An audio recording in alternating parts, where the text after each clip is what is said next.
Iya, silakan masuk. Assalamualaikum Bu. Waalaikumsalam. Duduk dulu Bapak. Ya, terima kasih. Sudah nyaman duduknya? Sudah. Sudah nyaman ya? Baik, kalau gitu ada keperluan apa nih Kak Fuad datang ke ruangan saya hari ini? Saya mau konseling Bu. Konseling, baik. Sebelumnya gini, saya kan belum tahu nih kegiatannya Mbak Fuad sehari-hari itu ngapain aja. Kalau boleh tahu, boleh diceritakan nggak kegiatan yang sekarang Mbak Fuad jalani apa aja? Kalau saya sih kesibukannya kuliah aja sih Bu, tapi ya sama organisasi di rumah, sama di kampus kayak gitu. Oke, baik. Berarti kuliah sama organisasi ya, nggak ada kegiatan lain? Nggak ada. Nggak ada. Kalau gitu belum pernah konseling kan ya?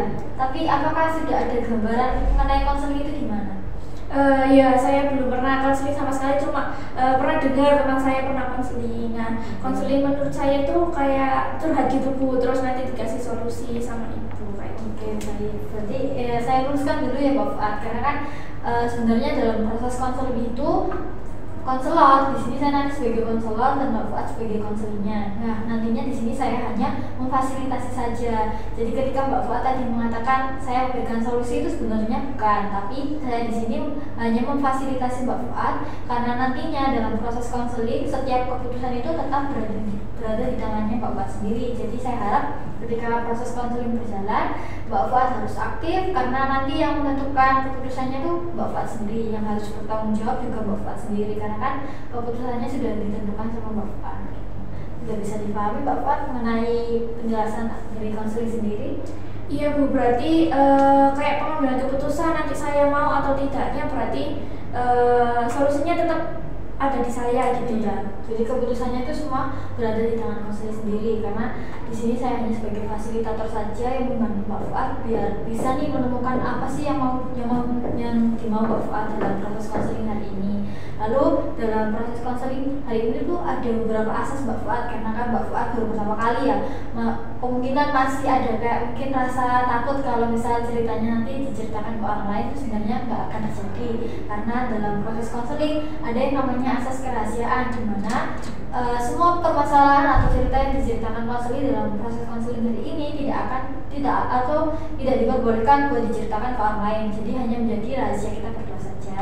Lalu ada lagi nih Mbak Fuad asas kesukarelaan di mana Mbak Fuad datang ke sini tadi keinginan diri sendiri atau gimana? Iya, dari keinginan saya sendiri Bu, karena saya sudah merasa kayak terganggu gitu loh sama perasaan saya gitu. Oke, berarti dari sukarela ya karena dia dengan diri sendiri. Terus ada lagi Mbak Fuad asas keterbukaan di mana nanti ketika proses konseling bukan hanya aktif dalam mengambil keputusan, tapi Mbak Fuad juga harus terbuka dalam menceritakan masalahnya agar nanti semua permasalahan yang diceritakan Mbak Fuad di sini mendapatkan solusi terbaik sesuai dengan keinginan Mbak Fuad.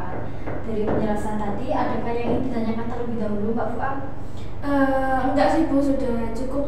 Sudah cukup ya. Iya. Baik, kalau memang sudah tidak ada yang ditanyakan lagi, boleh nih Mbak Fuad. Apakah Mbak Fuad sebelumnya gini, apakah Mbak Fuad sudah siap kita melakukan proses konseling ke tahap selanjutnya? Iya Bu, sudah siap, tapi apakah kalau misalnya nanti saya kan nggak bisa lama-lama Bu ya di sini, Ya. apakah boleh Bu dilanjutkan pada pertemuan selanjutnya? Boleh Mbak Fuad, karena nantinya dalam proses konseling itu ada durasi tersendiri. Jadi dalam setiap proses konseling itu tidak harus dalam satu hari harus selesai, karena dalam durasi proses konseling hanya 30 hingga 45 menit. Jadi semisal nih 30 menit kita sudah terlewati namun belum ada solusi yang didapatkan, maka bisa di pertemuan selanjutnya. Jadi kemungkinan proses konseling hari ini berjalan 30 hingga 45 menit. Apakah Bapak setuju dengan durasi yang sudah saya tentukan? Oh iya Bu, nggak apa-apa. Baik. Kalau begitu boleh nih Bapak diceritakan apa yang sedang menjadi kendala Bapak sekarang? Jadi gini Bu, saya kan sekarang itu sudah semester 5. Nah di semester 5 ini kan juga lagi aktif-aktifnya di organisasi juga Bu di kampus. Nah jadi saya itu kayak habis kuliah itu langsung ke kampus yang kedua, kan saya di Ngagel. Nah saya terus kayak skirtnya organisasi saya kan di Menangga, jadi itu saya kayak habis dari Menangga terus ke Ngagel terus ke Menangga lagi, kadang langsung ke Ngagel terus ke Menangga gitu kan, buat saya capek. Nah itu membuat saya itu kayak mau kerja edukasi itu males gitu loh Bu, soalnya udah capek di jalan kayak gitu. Berarti ini ya Mbak Fuad ya, dari cerita Mbak Fuad ini kan males buat ngerjakan tugas nih, poinnya jadi permasalahan Mbak Fuad. Terus karena adanya perbedaan ini ya dari kampus Ngagel ke Menanggal, kayak bolak-balik gitu ya, capek di jalan jadinya. Lalu yang dipengen Mbak Fuad sekarang datang ke sini itu apa sih yang mau dirubah dari diri Mbak Fuad sendiri? Kalau keinginan saya sih, saya ya tetap kuliah saya tetap jalan, tugas-tugasnya juga tetap jalan, organisasinya juga tetap jalan bu kayak dulu. Oke, kan sudah semester 5 ya. Terus kalau boleh tahu mengikuti organisasi itu dari semester berapa Mbak Fuad? Kalau mengikuti organisasi sih dari semester 1 ya bu ya, tapi jadi pengurusnya kan di semester 3. Oke, baik. Berarti baru ngerasain kayak sibuknya organisasi itu baru-baru ini ya? Iya. Oke, lalu kan dari semester 3 ya jadi pengurus, terus 3, 4, ke 5 kan pasti Mbak Fuad sudah merasakan sibuknya organisasi sama kuliah. Lalu kenapa baru di semester 5 Mbak Fuad baru merasakan males buat mengerjakan tugas? Jadi dulu kan di semester 3 itu kan udah jadi pengurus, tapi itu belum apa ya, masih anggota gitu bu.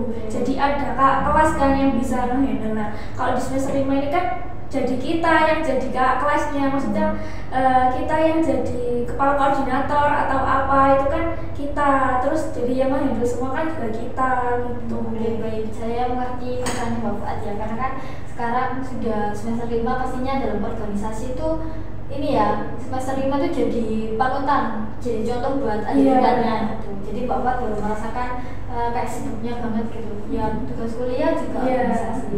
Lalu terakhir nih sebelum apa ya, kan sekarang Mbak Fuad baru merasakan males buat mengerjakan tugas.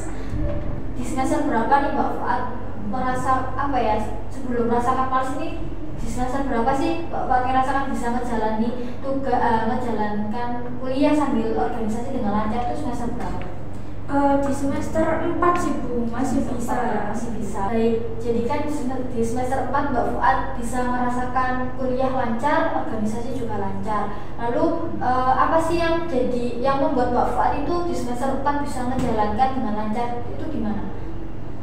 Jadi di semester 4 itu kan masih belum itu ya bu ya, masih ada kakak kelas. Nah terus itu kan jadi kayak bebannya di saya itu nggak terlalu berat. Nah itu terus tugas-tugasnya itu kan juga nggak terlalu, sekarang kan udah semester 5 itu yang membuat saya itu kayak berubah banget gitu loh. Terus yang saya lakukan ya saya mengerjakannya ya itu pada saat saya malam hari kayak gitu, itu masih semangatnya, soalnya kan juga nggak terlalu capek juga gitu loh bu. Kalau sekarang kan udah berbeda. Oke, jadi yang menjadikan ini tadi ya Bapak males kerjakan tugas itu karena dua. Satu karena jaraknya dari Ngagel harus kembali lagi ke Menanggal karena ada organisasi.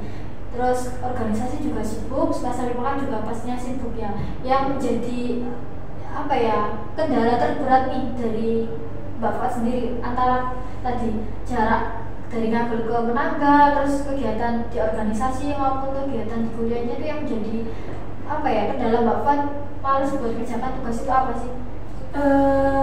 Dari organisasinya sih biar mungkin, soalnya ya itu tadi bebannya terlalu itu sama tugas-tugasnya kan, jadi saya nggak balance gitu. Baik Mbak Fuad, tadi kan Mbak Fuad mengatakan yang menjadi kendala Mbak Fuad buat mengerjakan tugas itu karena kesibukan di organisasi. Lalu semisal Mbak Fuad dari angka 1 hingga 10 pada angka berapa kesibukan di organisasi itu sangat mengganggu Mbak Fuad sehingga menjadi kendala Mbak Fuad dalam mengerjakan tugas. Misal di angka 1 tuh kesibukannya nggak seberapa, tapi ketika Mbak Fuad memilih di angka 10 kesibukannya itu sangat mengganggu sekali. Perkiraan Mbak Fuad pada angka berapa sih Mbak Fuad kegiatan di organisasi sangat mengganggu Mbak Fuad? Pada angka 8 sih Bu. Pada angka 8 ya. Lalu apa yang menjadi alasan Mbak Fuad memilih angka 8 sebagai angka yang paling cukup sibuk ya, maksudnya cukup mengganggu Mbak Fuad dalam mengerjakan tugas kuliahnya gitu? Iya Bu, soalnya itu tadi saya kan bolak-balik gitu loh Bu, itu ya demi kepentingan organisasi mau ada acara juga seperti itu. Jadi kalau saat saya di rumah kayak energi saya itu udah habis gitu Bu kalau mau mengerjakan tugas, itu yang membuat saya malas mengerjakan tugas. Oke, energinya sudah habis ya, karena mungkin tadi jarak dari Ngagel ke Menangga lagi, terus ada kegiatan lagi gitu ya Mbak Fuad. Lalu kan kalau di semester 4 Mbak Fuad di semester 4 tuh ngerasa bisa menjalankan organisasi sama kuliah dengan lancar ya. Tapi ketika di semester 5 karena sudah menjadi contoh buat adik tingkatnya dalam organisasi, jadinya ngerasa sibuk ya. Terus kuliahnya jadi nggak keurus ya, mestinya bukan nggak keurus tapi terjadi kendala dalam pekerjaan tugasnya. Lalu kan tujuan Mbak Fuad tadi kan ingin kembali ke seperti dulu Bu, kuliah saya tetap jalan, tugas saya tetap jalan, organisasi saya juga jalan. Lalu semisal nih kan Mbak Fuad tadi ingin kuliahnya jalan lagi, sebagaimana Mbak Fuad di semester 4 bisa menjalankan dengan dua-duanya itu dengan lancar. Lalu ketika semisal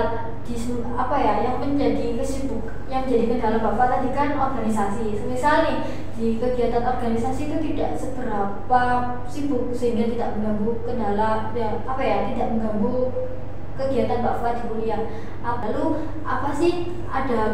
Mbak Fuad ada nggak langkah yang ingin dikerjakan Mbak Fuad biar Mbak Fuad itu bisa mencapai apa yang diinginkan Mbak Fuad, biar organisasi lancar, kuliah juga lancar? Kalau menurut saya sih itu Bu, kembali menyadari ya bahwa saya di sini tuh kewajibannya itu kuliah. Jadi saya lebih ke akademik aja. Kalau di organisasi mungkin bisa cuma sedikit dikurangi. Soalnya kita kan ya benar kalau di organisasi itu ada pengalamannya, ada relasinya. Tapi kan kembali lagi ke tugasnya kita sebagai mahasiswa kan juga di kuliahnya, di akademiknya, di tugas-tugasnya kayak gitu. Betul. Jadi Mbak Fuad menyadari ya di antara dua pilihan tadi Mbak Fuad ada kendala dalam kuliahnya karena kesibukan organisasi, tapi Mbak Fuad menyadari dan mengerti tanggung jawab Mbak Fuad sebagai mahasiswa adalah dalam akademiknya. Jadi semisal nih kedepannya ada kesibukan lagi di organisasi, apa yang Mbak Fuad pilih? Maksudnya semisal emang bentrok jadwal yang sama, lalu jadwal kuliah juga penting, organisasi juga penting, yang langkah yang diambil Mbak Fuad itu apa biar dua-duanya ini bisa jalan?